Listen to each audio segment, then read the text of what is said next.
नमस्कार दोस्तों, आप देख रहे हैं HW न्यूज और मेरा नाम है सोनू कनौजिया।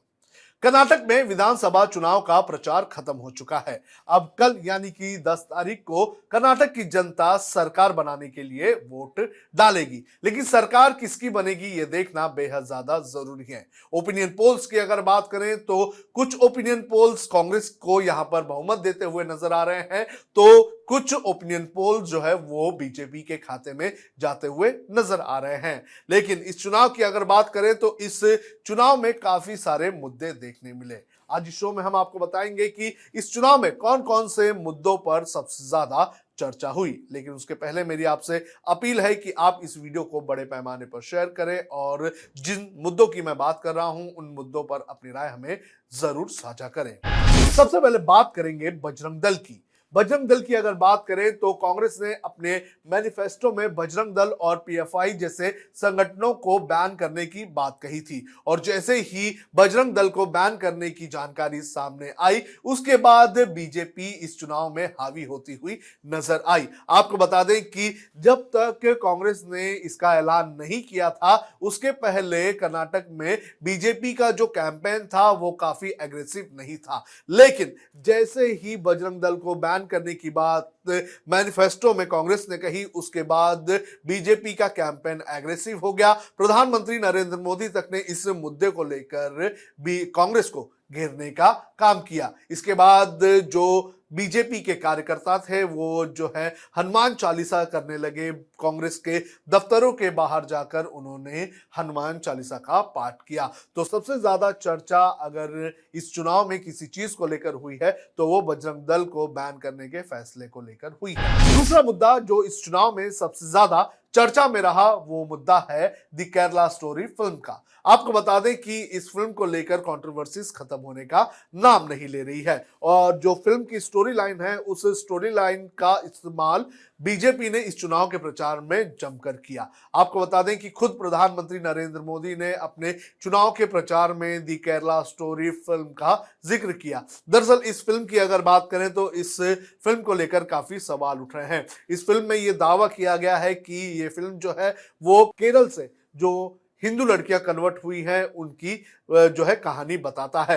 हालांकि पहले 32,000 हिंदू लड़कियों के कन्वर्ट होकर आईसिस में शामिल होने की बात कही गई थी, लेकिन जब सबूत मांगा गया तो 32,000 का 3 कर लिया गया। अभी भी इस फिल्म को लेकर कंट्रोवर्सी चल रही है। इस फिल्म के स्टोरी लाइन को लेकर बीजेपी ने कर्नाटक में कहीं ना कहीं बड़े पैमाने पर प्रचार किया है। तीसरा मुद्दा है कट मनी और करप्शन का। यह मुद्दा कांग्रेस की तरफ से जमकर उठाया गया और कहा जा रहा है कि कांग्रेस को इसका जमकर फायदा भी हुआ है। आपको बता दें कि जो कर्नाटक की बीजेपी सरकार है इस पर करप्शन के और कट मनी के काफी आरोप लगे हैं, और इन आरोपों का इस्तेमाल कांग्रेस की तरफ से अच्छा खासा हुआ है। कर्नाटक के पत्रकारों का यह कहना है कि जिस तरह से एग्रेसिव कैंपेन कट मनी और करप्शन को लेकर कांग्रेस ने किया है उसका तोड़ बीजेपी इस चुनाव में नहीं निकाल पाई है। आपको बता दें कि जो कट मनी वाला मुद्दा है उसको लेकर कांग्रेस की तरफ से पे सीएम